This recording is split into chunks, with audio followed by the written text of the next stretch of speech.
My name is Natalie Hayes. I'm 32 years old. And 3 nights ago, I stood beneath an arch of white roses, believing I was about to marry the most honest man I had ever known. By sunset, I discovered he had built our entire relationship on a lie. The wedding took place at Bellwether Estate, an old stone manor overlooking a lake 2 hours outside the city. It was the kind of place I used to save on Pinterest before I could afford anything more expensive than takeout pizza. Tall windows reflected the orange light. A string quartet played beside the fountain. 120 guests sat in neat rows, while pale rose petals moved across the aisle in the evening breeze. Everything looked perfect. That should have frightened me. For 6 months, there had been signs. Nothing dramatic enough to justify canceling a wedding. Just small inconsistencies that appeared and vanished before I could hold on to them. My fiancé, Ethan Cole, never wanted our engagement announcement posted publicly. He claimed his employer had strict social media policies. He avoided talking about the years before we met. Whenever I asked about old photographs, he said he had lost them during a flooded apartment. He also refused to invite anyone from his hometown. My family is complicated, he always said. I thought I understood complicated families. My parents had divorced when I was 12 and spent the next decade using birthdays as opportunities to reopen old arguments. I never pushed Ethan because I believed respecting someone's pain was part of loving them. Now, I wonder whether he counted on that. I met Ethan 2.5 years earlier at a fundraising dinner for a children's hospital. I was helping coordinate the event. He was standing near the silent auction table, pretending to understand a modern painting that looked like someone had spilled coffee on a bedsheet. You look confused. I told him, I'm trying to decide whether it represents grief or whether it's upside down. I laughed before I could stop myself. He had warm brown eyes, an easy smile, and a way of listening that made every sentence feel important. Within 3 weeks, we were inseparable. Within a year, he moved into my apartment. On our 2nd anniversary, he proposed beside the same auction table where we had met. At least, that was the story I told myself. Standing at the altar, I watched him straighten his tie for the 4th time. He looked pale, but I assumed he was nervous. My father leaned close before walking me down the aisle. You can still change your mind, he whispered. I smiled. A little late for that. It's never too late. I thought he was joking. Later, those words would return to me with cruel precision. When I reached the altar, Ethan took both my hands. You look incredible, he said. His palms were cold. You look terrified. I just don't want anything to go wrong. I squeezed his fingers. Nothing will. The officiant welcomed everyone. Behind him, the lake shimmered beneath the fading light. My mother was already crying. My younger sister, Paige, stood beside me holding my bouquet and mouthing, breathe. Then, the gravel driveway behind the garden erupted with the sound of tires. At first, nobody reacted. The estate hosted several events at once, and I assumed another vehicle had taken a wrong turn. But the engine stopped abruptly. A car door slammed. Then another. The quartet faltered. A woman appeared at the far end of the aisle. She was around 30, dressed in dark jeans and a gray coat, despite the warm evening. Her blonde hair was tied back, and her face looked as if she had not slept in days. Beside her walked an older man, carrying a leather folder. The woman stopped behind the final row of chairs. Ethan. She did not shout. She didn't need to. The sound of his name in her voice cut through the garden like broken glass. Ethan's fingers tightened around mine. I turned toward him. "Who is that?" He stared straight ahead. The woman began walking toward us. Several guests lifted their phones. Someone whispered that she must be an ex-girlfriend. My sister stepped forward as though she might block the aisle. But I raised one hand. "Let her come." The woman reached the front and looked at me. Her expression wasn't angry. It was pitying. That frightened me more than anger would have. "I'm sorry," she said. "I tried to contact you before today." Ethan finally moved. "Lauren, you need to leave." So he knew her. The older man opened the folder. Lauren ignored Ethan. "My name is Lauren Pierce. Ethan and I were married 4 years ago." The garden went silent. Not quiet. Silent. Even the wind seemed to disappear. I looked at Ethan, waiting for him to laugh. Deny it. Explain that this was some deranged former girlfriend trying to ruin our wedding. Instead, his face collapsed. "Lauren," he said again. Softer this time. "Please." The older man handed me a document. "This is a certified copy," he said. "I'm Lauren's father." The paper shook in my hands before I even read it. Certificate of marriage. Ethan Michael Cole. Lauren Elise Pierce. The date was 4 years earlier. My eyes moved to the attached photographs.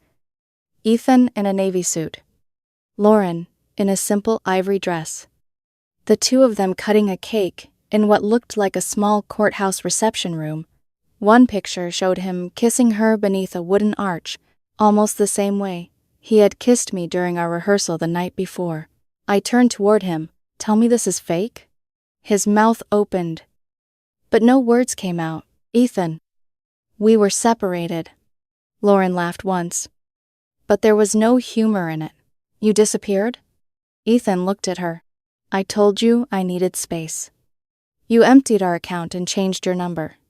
Murmurs moved through the guests. My mother stood. My father's jaw tightened. Paige reached for my arm, but I stepped away from everyone. I needed room to breathe. "Are you divorced?" I asked Ethan. He looked at the ground. That was the answer. "Still." I forced him to say it. "Are you legally divorced from her?" "No." The word was barely audible.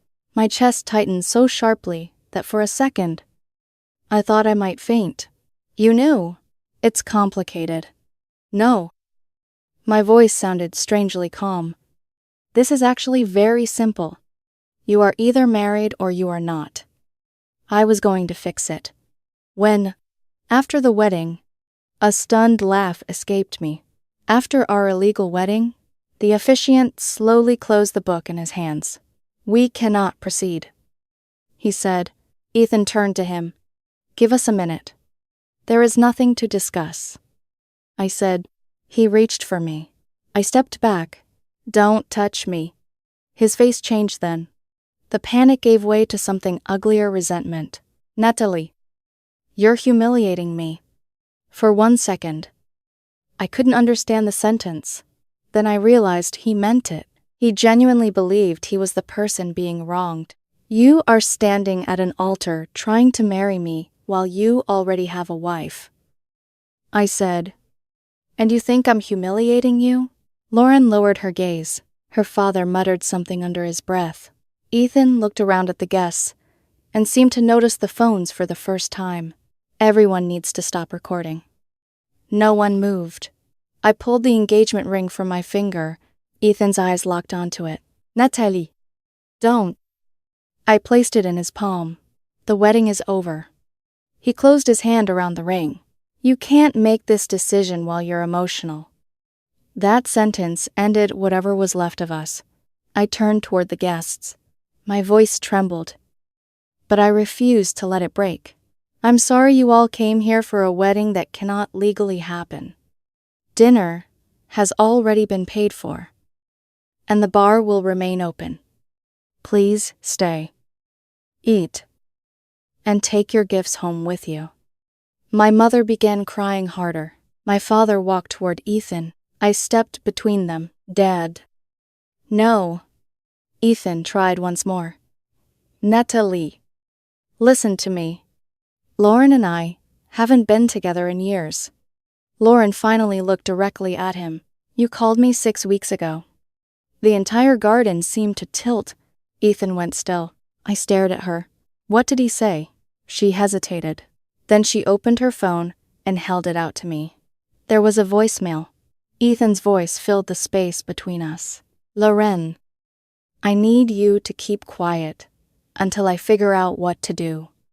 She doesn't know about you. Don't ruin this for me.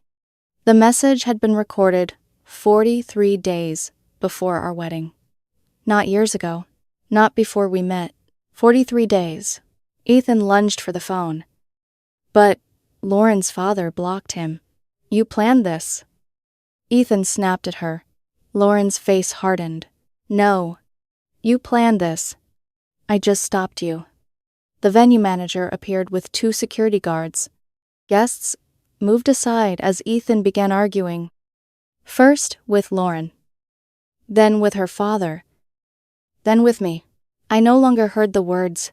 All I could see was the rose arch behind him and the lake beyond it, glowing beautifully as my life came apart. The strangest thought crossed my mind. I had spent $14,000 on those flowers. They were already beginning to wilt.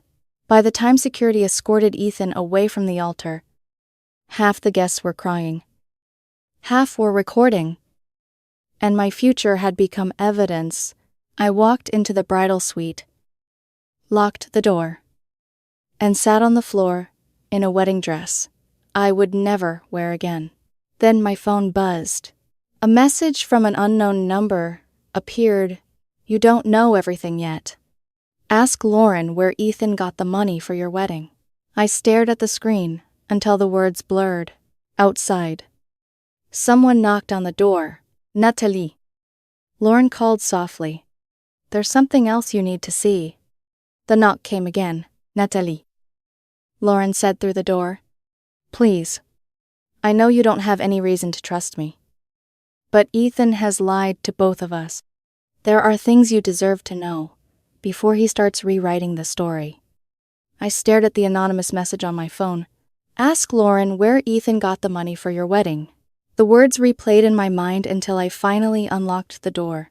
Lauren stood alone in the hallway. Her father had stepped away, giving us privacy. She looked exhausted, not triumphant. Her mascara had smudged beneath her eyes, and she clutched a thick manila envelope against her chest. I didn't come here to embarrass you, she said quietly. You chose my wedding day. I chose the last day before it became irreversible. I didn't answer. She held out the envelope. I think you should read these. Inside were bank statements, copies of wire transfers, and several printed emails. At first, none of it made sense. Then I saw Ethan's name attached to a transfer made 8 months earlier. The amount made my stomach tighten. $90,000. The account wasn't his. It belonged to a charitable foundation. I looked up. What is this? Lauren hesitated. Ethan told you he owned a consulting business. Didn't he? I nodded. He never did. My pulse quickened. He worked as the finance director for a private foundation. 6 months after he disappeared, an internal audit began. You think he stole this? I don't know, she admitted. I only know the investigation started after he vanished. Before I could ask another question, my phone rang. It was my younger sister. Paige. Natalie. Where are you? Bridal suite. Don't come downstairs yet. Why? Ethan is telling everyone you knew about Lauren. I froze. What? He says you found out weeks ago and decided to marry him anyway because you didn't want to lose the deposits. For several seconds, I couldn't even breathe. That's impossible. I know. Mom almost slapped him. I closed my eyes. Of course. He wasn't trying to save the relationship anymore. He was trying to save himself. Lauren watched my expression change. What happened? He's blaming me. She let out a bitter laugh. He always needs someone else to carry the consequences. I looked back at the papers. How long were you together? 5 years. And during all that time, I believed every apology. Her voice cracked for the first time. You start making excuses for someone you love. 1 lie becomes 2. 2 become 20.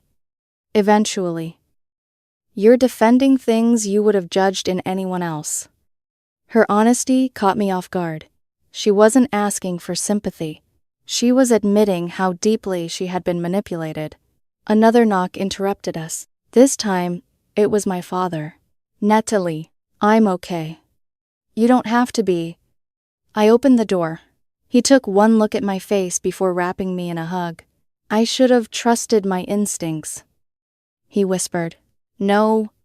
I told your mother something felt off about him 6 months ago. I pulled away. What do you mean? He always had an answer prepared. Good people pause before they answer difficult questions. Ethan never did. The sentence lingered in my mind. He had always answered immediately. Too immediately, as if every conversation had already been rehearsed. My mother joined us moments later, carrying my overnight bag. I packed your things. I blinked. So we're leaving. We're absolutely leaving. What about the reception? She smiled sadly. Honey, there isn't a reception anymore. A member of the venue staff hurried toward us. Miss Hayes. Yes. I'm so sorry to interrupt. But there are 2 detectives downstairs asking if they'd be able to speak with you. Lauren and I exchanged a glance. Detectives, I repeated. The employee nodded. They said they're not here to arrest anyone. They just need information. Within minutes, we were seated in a quiet conference room, overlooking the gardens. The detectives introduced themselves politely before explaining why they had come. An anonymous complaint had been filed nearly a month earlier regarding possible financial misconduct involving Ethan. When they learned he was getting married under a different residential address, they wanted to verify several details. One detective slid a photograph across the table. Have you ever seen this woman? I looked down. The woman wasn't Lauren. She appeared to be in her late 20s, smiling beside Ethan outside a beach house. No. Lauren leaned forward. I've never seen her either. The detective nodded slowly. We were hoping one of you could identify her. A chill ran through the room. Who is she? I asked. We're trying to determine that. The second detective folded his notebook shut. So far, we know Ethan has used different addresses in 3 states over the last 5 years. 3 states. I looked at Lauren. She looked back at me. Neither of us spoke. The first detective continued. We're not asking either of you to draw conclusions. But if either of you discovers additional financial records, contracts, or communication, we'd appreciate receiving copies. They thanked us and left. Silence settled over the room. Finally, Lauren whispered. I thought I was the only woman. So did I. We sat there for nearly a minute before my phone vibrated again. Another message from the same unknown number. He told you he paid for the wedding. He didn't. Attached was a photograph. It showed Ethan loading several boxes into the trunk of a black SUV outside a storage facility less than 2 weeks earlier. Written across one box in thick black marker were 4 words. Foundation. Financial records. I stared at the image. Whatever had begun as the collapse of a wedding was becoming something much larger, and somewhere out there, someone was watching every move Ethan made. And mine. The photograph changed everything. Not because it proved Ethan had secrets. I already knew that. It changed everything because, for the first time, I realized I might not have known the person I was about to marry at all. The woman who sent the messages never revealed her identity. Every few hours, Another piece of information appeared on my phone. Never enough to tell the whole story. Just enough to pull me deeper. A receipt. A document. A photograph. A question? It felt like someone was slowly removing the walls of a house I had lived in for 2 years. Showing me rooms I never knew existed. The next morning, I met Lauren at a quiet coffee shop away from the city. It was strange, sitting across from the woman who had walked into my wedding and destroyed my future. A week earlier, I would have hated her. Now, I hated that we had something in common. Both of us had loved Ethan. Both of us had believed him. Both of us had ignored small things because admitting the truth felt more painful than accepting the lies. Lauren placed a folder on the table. I found something else. I looked at it. What is it? An old email account. She explained that after Ethan disappeared from her life, she had spent months trying to understand where he went. She eventually discovered he had used an email address connected to an old laptop she had forgotten about. Inside were dozens of messages. Not romantic messages, business messages, promises, deals, excuses. Ethan had apparently built an entire image of himself around being successful, generous, and trustworthy. But behind that image was a trail of broken agreements. He told people he invested in real estate. Lauren said, he told me he was saving money for our future. He told another person he was going through a difficult divorce and needed help starting over. I looked up. Another person? Lauren nodded. I found 3 names. My stomach dropped. 3 women. No. She paused. 3 people he borrowed money from. That detail bothered me more than anything else, because it meant Ethan's deception wasn't about romance alone. It was about control. He didn't just want someone to love him. He wanted people to believe whatever version of himself he created. Later that afternoon, I returned to the apartment Ethan and I shared. I had avoided going there since the wedding. The place felt different, not because anything had changed, because every object carried a memory that now felt suspicious.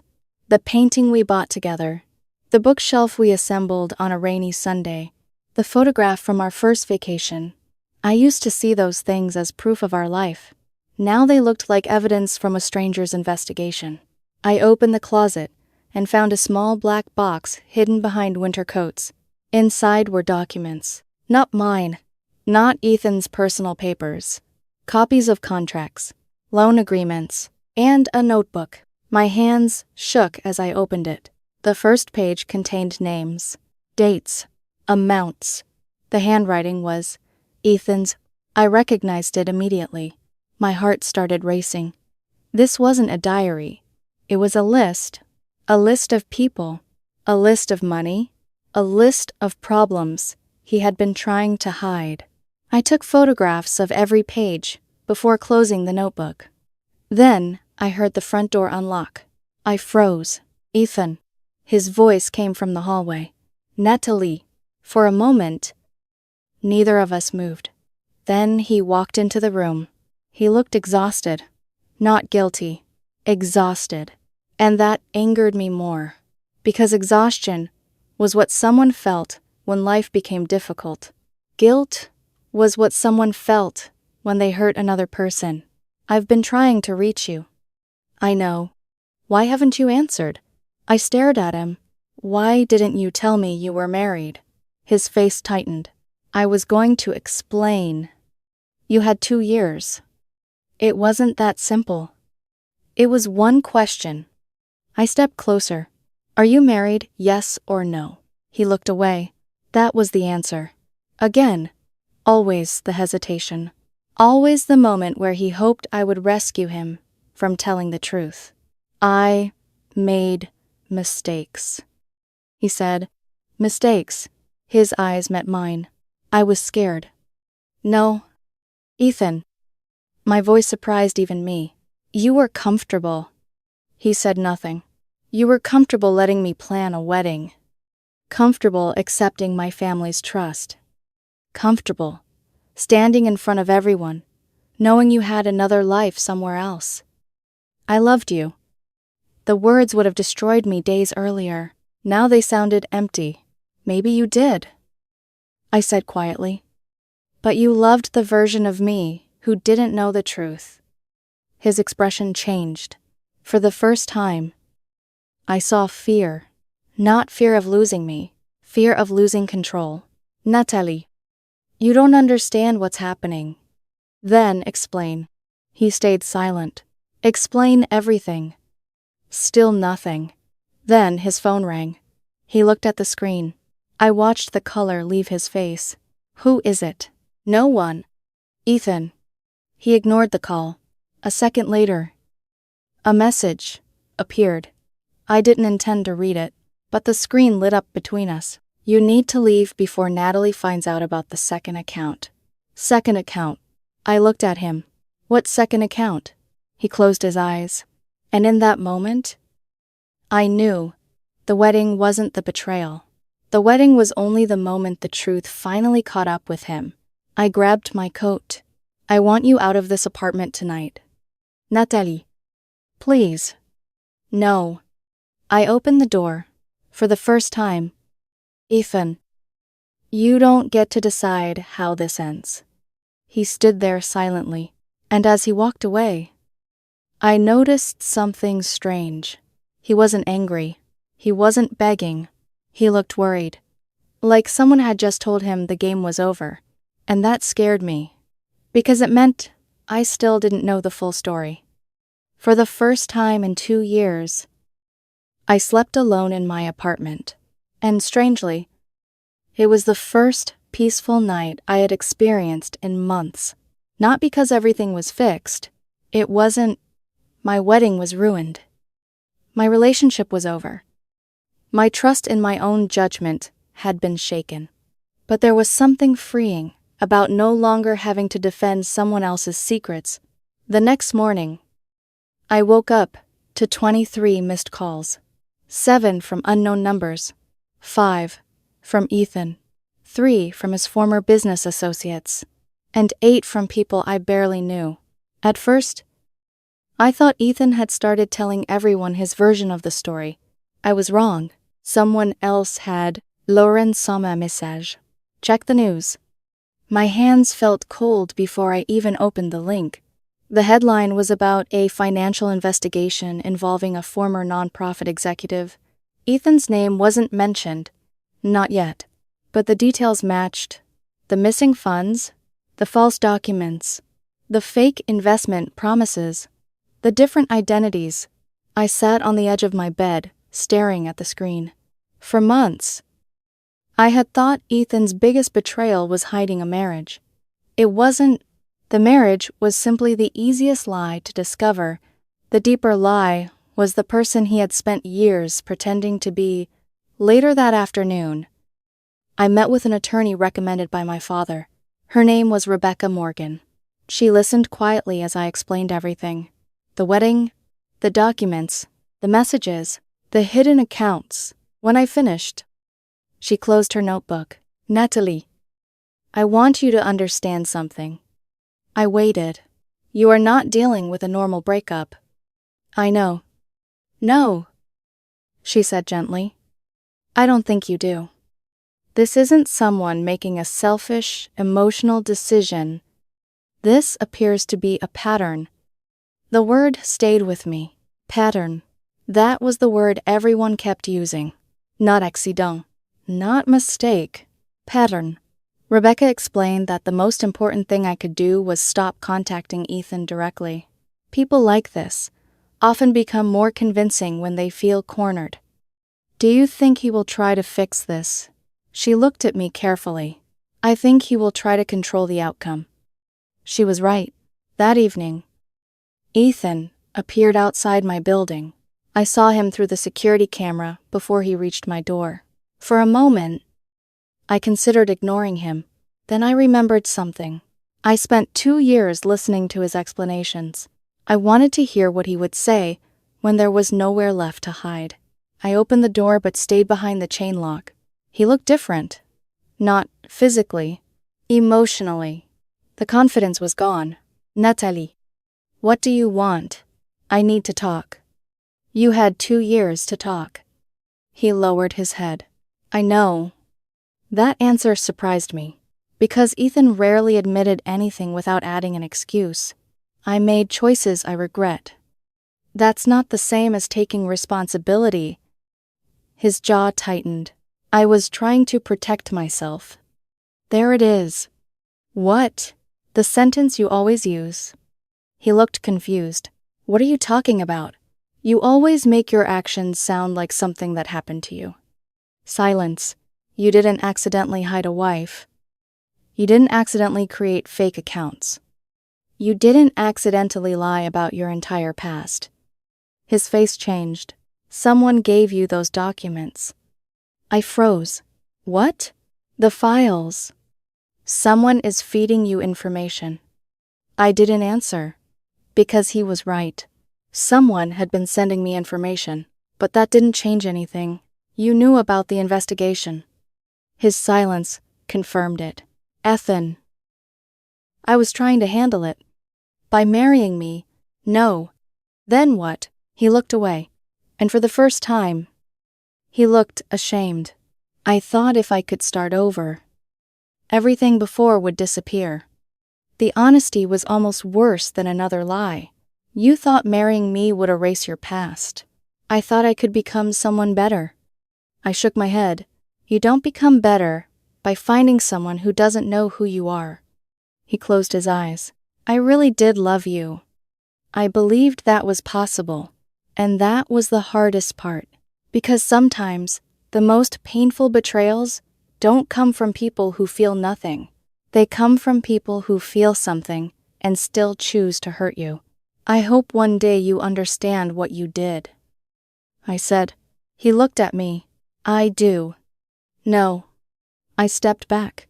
You understand what happened to you. I closed the door.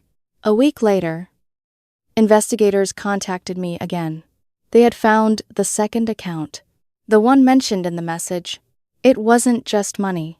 It contained copies of conversations, fake contracts, and records showing Ethan had been preparing a new life. A life where he planned to move to another state. A life where I was supposed to be part of the cover story. The wedding wasn't the beginning of his new life. It was his exit plan. That realization hurt more than the betrayal itself, because I finally understood. I wasn't chosen because he loved me. I was chosen because I was useful. Months later, people would ask me how I survived something like that. The answer was simple. I stopped asking why someone who hurt me did what they did, and I started asking why I ignored what my instincts had been telling me. I didn't lose a husband. I lost an illusion. And as painful as that was, losing an illusion is still better than spending a lifetime protecting a lie. The flowers from my wedding eventually dried out. The dress was donated. The invitations were thrown away. The venue offered to host another event for me someday. I thanked them, but I told them I wasn't ready. Maybe one day, maybe not. For now, I was learning how to trust myself again. And that was enough. Because the biggest surprise of all wasn't discovering Ethan's secrets. It was discovering that after everything he tried to take from me, he never managed to take the one thing that mattered most. My ability to choose myself.